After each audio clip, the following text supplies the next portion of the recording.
Hello everyone, Rahul Mishra नाम रहता है हमारा। और आज का ये जो वीडियो रहेगा, हम लोग इसमें जून स्टार्ट करने जा रहे हैं। 1 जून से लेके 5 जून तक की बैंकिंग एंड फाइनेंशियल अवेयरनेस हम लोग यहाँ पर डिस्कस करेंगे। और अपने पिछले वीडियोस में हम लोगों ने मई कंप्लीट किया था। मई की पीडीएफ आप लोगों को अवेलेबल करा दी गई थी। और मई महीने का जो पूरा का पूरा कंपाइल्ड वीडियो होता है वो भी आप लोगों को अवेलेबल करा दिया गया था। ठीक है, अगर ये वीडियो आप लोग यूट्यूब पर देख रहे हैं तो यूट्यूब पर हम लोगों ने एक प्लेलिस्ट बना रखी है जहाँ पर हम लोग मंथ वाइज जो भी बैंकिंग एंड फाइनेंशियल अवेयरनेस के एमसीक्यूज होते हैं उसका पूरा का पूरा कंपाइलेशन आप लोगों को वहाँ पर प्रोवाइड कराया जाता है। मंथली कंपाइलेशन नाम से वो प्लेलिस्ट बनी हुई है, वहाँ पे जाकर आप लोग उन सारे वीडियोस को देख सकते हैं। ठीक है, और बहुत ज़्यादा डीप में अगर आप लोगों को पढ़ना होता है, बहुत ज़्यादा चीज़ें डीप में जाकर एग्जाम ओरिएंटेड ढंग से बहुत अच्छे तरीके से और ज़्यादा अच्छे से तैयारी करनी होती है, तो हम लोगों ने अपना वीडियो कोर्स लॉन्च कर रखा हुआ है। उस वीडियो कोर्स का लिंक नीचे डिस्क्रिप्शन में दिया गया है, वहाँ से जाकर आप लोग कोर्स वगैरह परचेज कर सकते हो। और साथ ही साथ में अगर इन सारे क्वेश्चंस की जो भी और पिछले महीनों में बैंकिंग एंड फाइनेंशियल अवेयरनेस के जो भी एमसीक्यूज रहे हैं, इन सभी क्वेश्चंस की अगर आपको एक्सप्लेनेशन के साथ में पीडीएफ चाहिए होगी तब भी आप लोग हमारा पीडीएफ कोर्स परचेज कर सकते हो। उसका भी लिंक जो है वीडियो के नीचे डिस्क्रिप्शन में दिया गया है। ठीक है, तो चलो जून स्टार्ट करेंगे। और जून महीने का पहला क्वेश्चन हमारी स्क्रीन पर है और देखो इसमें क्या बोला गया है। विच insurance company has recently launched India's first insurance plan for diabetics. ठीक है, किस बीमा कंपनी ने हाल ही में मधुमेह रोगियों के लिए भारत की पहली बीमा योजना शुरू की है। क्योंकि भारत की पहली बीमा योजना है मधुमेह रोगियों के लिए, तो इसलिए थोड़ा सा इंपॉर्टेंट बनता है। हालांकि एग्जाम में मुझे नहीं लग रहा है कि पूछा जाएगा, लेकिन हम लोग सारी चीज़ें कवर करते हुए चलते हैं जिससे कि कहीं पर कोई चीज़ें छूट ना जाएं। ठीक है, option number C Bajaj Allianz life insurance इसका आंसर होगा। ठीक है, option number C Bajaj Allianz life insurance, option number C इसका आंसर हो जाएगा। Bajaj Allianz life diabetic term plan सब 8 HBAIC नाम से ये लॉन्च किया गया है। ये नेम आपको पीडीएफ में मिलेगा, ये पूछा वैसे जाएगा नहीं, इतना इंपॉर्टेंट नहीं है, लेकिन हम लोग चीज़ें कवर करते हुए चलेंगे जिससे कि कहीं पर कोई चीज़ें छूट ना जाएं। ठीक है ना, बजाज एलियांज लाइफ इंश्योरेंस की बात करेंगे तो ये ज्वाइंट वेंचर है। किसका किसका ज्वाइंट वेंचर है? बजाज फिनसर्व और एलियांज SE का ये ज्वाइंट वेंचर है। साथ ही साथ में अगर हम लोग बजाज एलियांज के हेडक्वार्टर वगैरह की अगर हम लोग बात करते हैं तो पुणे महाराष्ट्र में इसका हेडक्वार्टर हो जाएगा और तरुण चुग जो है वो इसके MD एंड CEO हो जाएंगे। Next, in order to assist India to achieve sustainable climate resilient and inclusive growth for the next 5 year which organisation has recently launched India country partnership strategy CPS 23 to 27 catalyse robust climate resilient and inclusive growth. Bharat को अगले 5 वर्षों के लिए स्थायी जलवायु लचीला और समावेशी विकास प्राप्त करने में सहायता करने के लिए किस संगठन ने हाल ही में India country partnership strategy CPS 2023 to 2027 उत्प्रेरक मजबूत जलवायु लचीला और समावेशी विकास लॉन्च किया है? ये इस क्वेश्चन का हिंदी में मतलब होगा। ऑप्शंस आप लोगों के सामने हैं और इसका जो आंसर हो जाएगा, इसका आंसर होगा ऑप्शन नंबर ए Asian development bank. Option number ए Asian development bank, Asian development bank ये इसका आंसर हो जाएगा। ठीक है ना, क्यों लॉन्च किया गया ये CPS यानी कि कंट्री पार्टनरशिप स्ट्रेटजी। ठीक है ना, ये CPS का फुल फॉर्म होगा। ठीक है, क्यों लॉन्च किया गया इसे? अच्छा, हिंदी में अगर क्वेश्चन ना समझ में आया करो तो इंग्लिश में आप लोग देख लिया करो, इसका हिंदी ट्रांसलेशन ऐसे ही हुआ था, इसीलिए क्वेश्चन को हम लोग क्या करते हैं कि दोनों लैंग्वेज में लिखते हैं कि चीज़ें आप लोगों को समझ में आए। ठीक है ना, वापस आते हैं क्वेश्चन पर। ये जो CPS था ये लॉन्च क्यों किया गया था?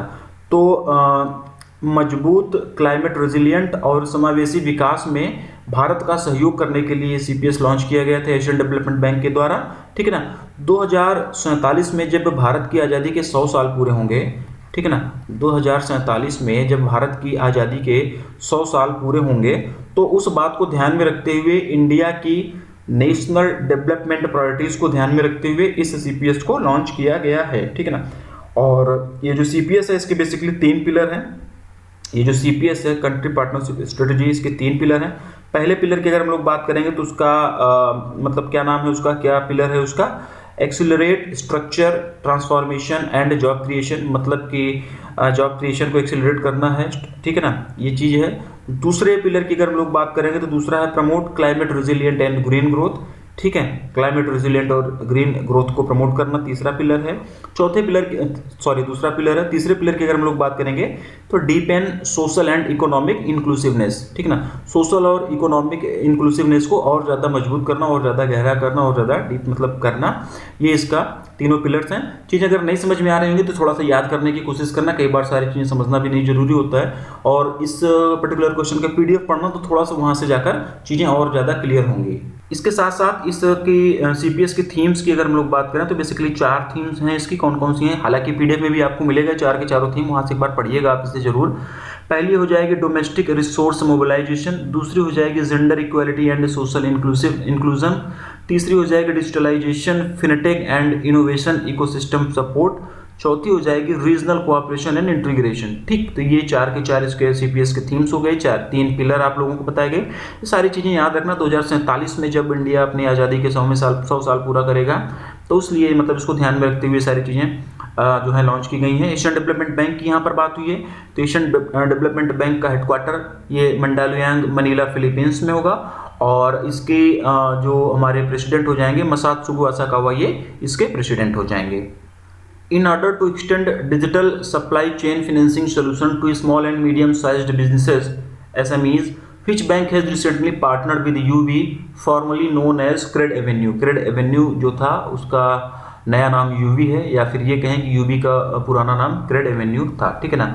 छोटे और मध्यम आकार के व्यवसायों के लिए डिजिटल आपूर्ति श्रृंखला वित्त पोषण समाधान का विस्तार करने के लिए किस बैंक ने हाल ही में UV, जिसे कि पहले क्रेड एवेन्यू के नाम से जाना जाता था, UV के साथ में भागीदारी की है? इस क्वेश्चन का हिंदी में मतलब है इंडियन बैंक। ऑप्शन नंबर 20 का आंसर होगा, वन लाइनर करेंगे।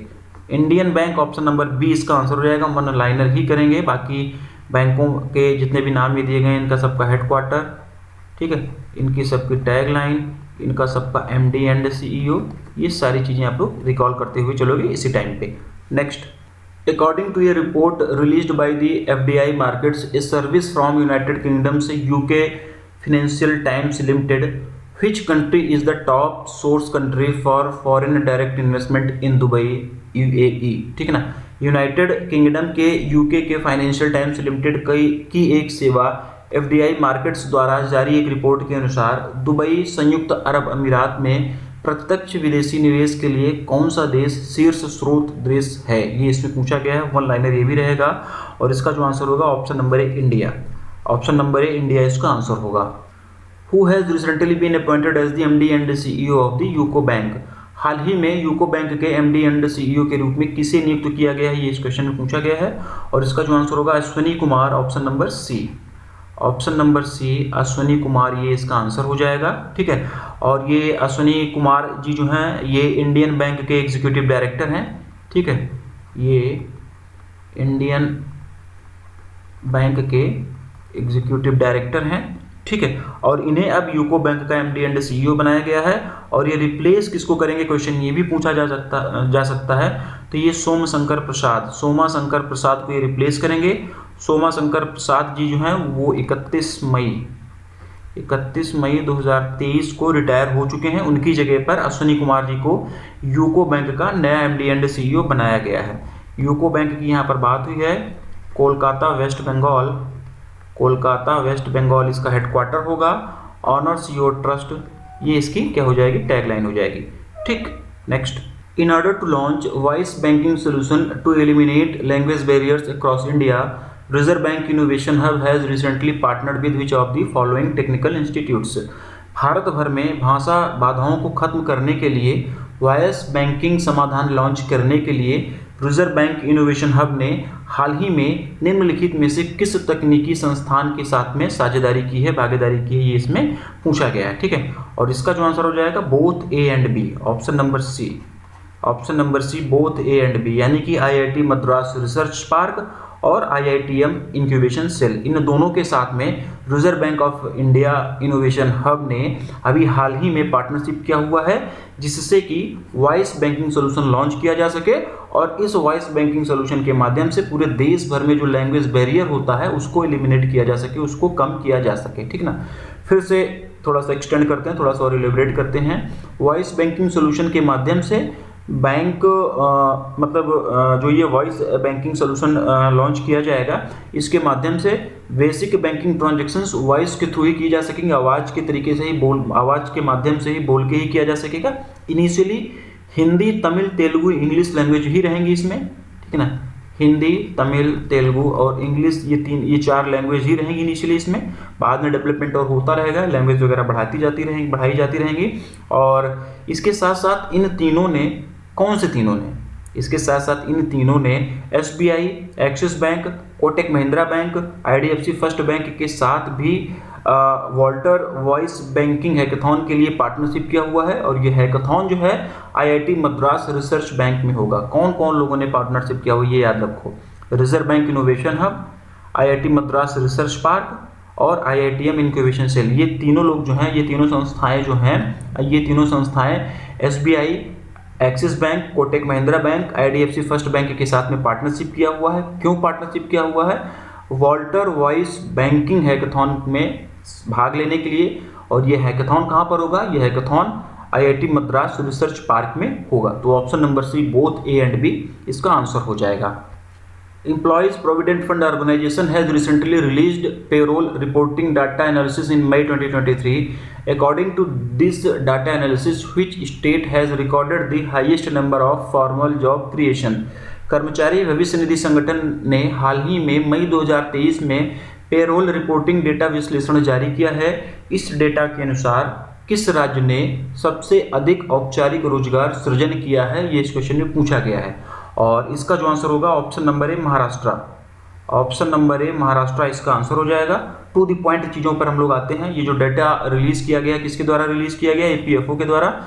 EPFO के द्वारा जो पेरोल रिपोर्टिंग डाटा एनालिसिस मई 2023 में रिलीज किया गया है। इसके अनुसार महाराष्ट्र जो है वो सबसे ज़्यादा औपचारिक रोजगार सृजन करने वाला राज्य बना हुआ है।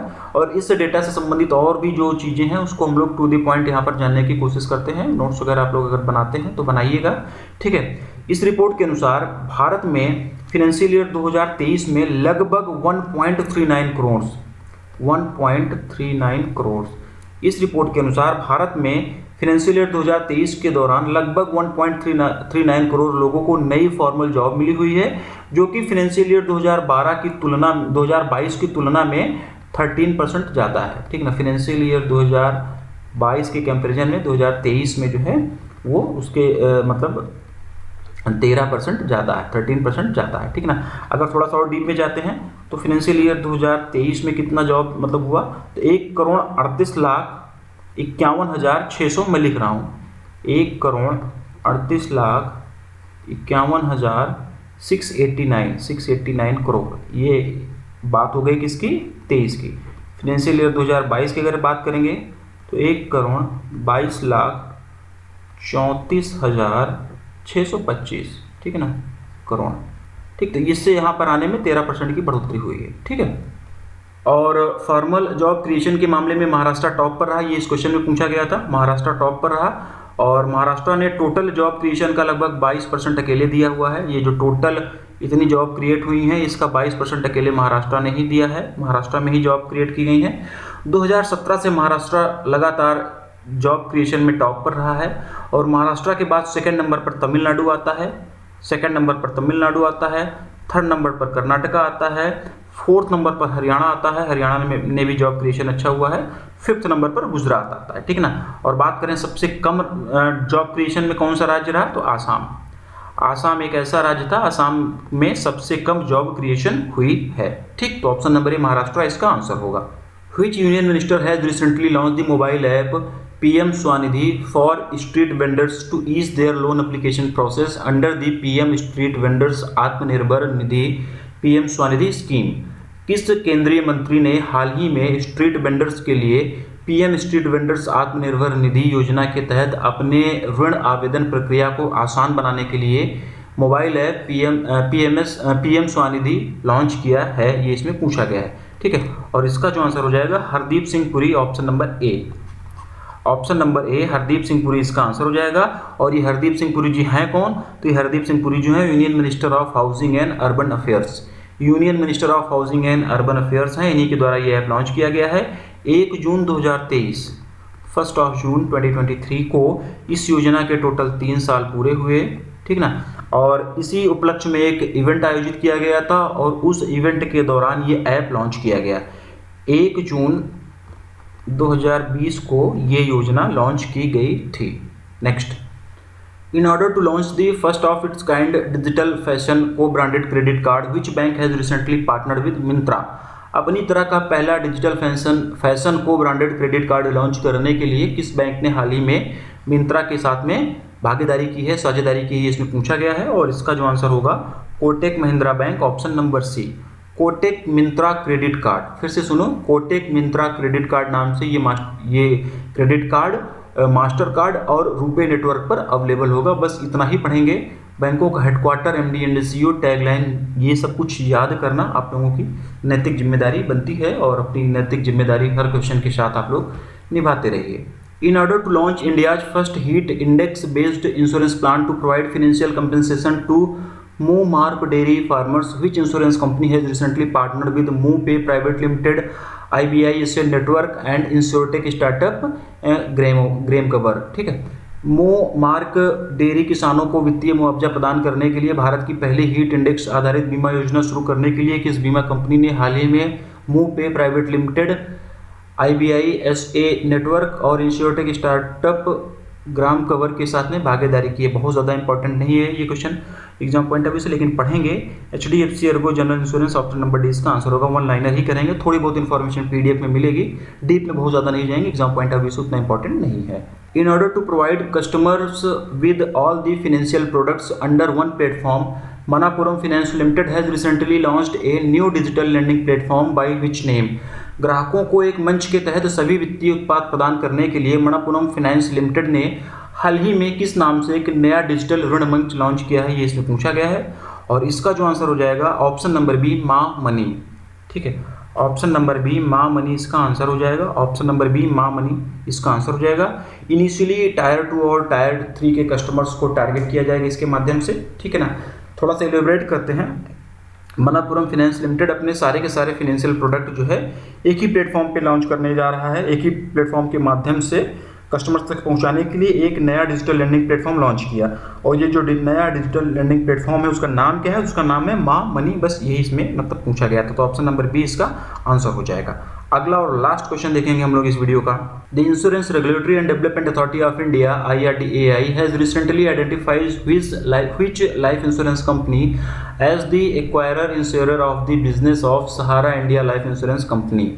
भारतीय बीमा नियामक और विकास प्राधिकरण ने हाल ही में सहारा इंडिया लाइफ इंश्योरेंस कंपनी के व्यवसाय के अधिग्रहणकर्ता बीमाकर्ता के रूप में किस जीवन बीमा कंपनी को आइडेंटिफाई किया है? ये इसमें पूछा गया है और इसका जो आंसर हो जाएगा, इसका आंसर हो जाएगा state bank of India life insurance, यानी कि ऑप्शन नंबर ए, SBI life insurance. Option number ए, SBI लाइफ इंश्योरेंस इसका मतलब आंसर हो जाएगा। इंश्योरेंस एक्ट 1938, इंश्योरेंस एक्ट 1938 के सेक्शन 52B के सेक्शन 2 के तहत ये निर्णय लिया गया है और इसको इम्प्लीमेंट करने के लिए IRDAI ने एक प्रॉपर कमेटी भी बना दी है। ठीक है, और इसके बाद में अब क्या होगा कि SBI जो है, SBI लाइफ इंश्योरेंस जो है वो सहारा के इंश्योरेंस पॉलिसी होल्डर्स की मदद करेगी, उनसे बात करेगी और उनका क्लेम वगैरह लेने में देने में उनकी मतलब मदद करेगी। ठीक ना, हालांकि इन दोनों के विलय होने की भी अफवाह मार्केट में बहुत ज़्यादा है कि SBI लाइफ इंश्योरेंस और सहारा इंडिया लाइफ इंश्योरेंस इन दोनों का विलय हो रहा है, लेकिन अभी इसकी कोई आधिकारिक पुष्टि नहीं हुई है, कहीं पर ऑफिशियली ये बताया नहीं गया है। तो ऑप्शन नंबर ए, SBI लाइफ इंश्योरेंस इसका आंसर होगा। ठीक है, और बस आज का वीडियो यहीं पर हम लोग खत्म करेंगे, वाइंड अप करते हैं। 5 जून तक की बैंकिंग एंड फाइनेंशियल अवेयरनेस हम लोगों ने यहाँ पर डिस्कस कर लिया और अपने आगे आने वाली वीडियोस में हम लोग इससे आगे की banking and financial awareness discuss करेंगे। और मंथली कंपाइलेशन में आप लोगों को मिल ही रहा है, आप लोग उसको जाकर देखो, धीरे धीरे 2-3 महीने का कंपाइल करके आप लोगों को वीडियो में अवेलेबल कराऊंगा। और RBI से रिलेटेड न्यूज़ वगैरह भी आप लोगों को अलग से सेपरेट प्रोवाइड करने की भी प्लानिंग में कर रहा हूँ। अगर चीज़ें बैलेंस्ड रहती हैं, टाइम मिलता है तो आने वाले टाइम पर वो भी आप लोगों को मिलेगा और वो सबके लिए फ्री रहेगा नॉर्मल। ठीक है ना, क्योंकि कंप्लीट कोर्स हम लोग पेड यूजर्स के लिए मतलब वहाँ पर कर ही रहे हैं, तो वो तो पेड यूजर्स को तो वो भी मिल ही रहा है वहाँ पर, लेकिन फिर भी फ्री वालों के लिए थोड़ा बहुत कुछ ना कुछ ऐसा करने का मैं सोच रहा हूँ। अगर देखता हूँ टाइम मिलता है तो चीज़ें आप लोगों को अवेलेबल कराई जाएंगी। और टाइम बिल्कुल भी नहीं बचा है, मॉक टेस्ट अगर आप लोग देना स्टार्ट करिए, पढ़ाई लगातार करते रहिए। ठीक है, मिलते हैं अपने अगले वीडियो में।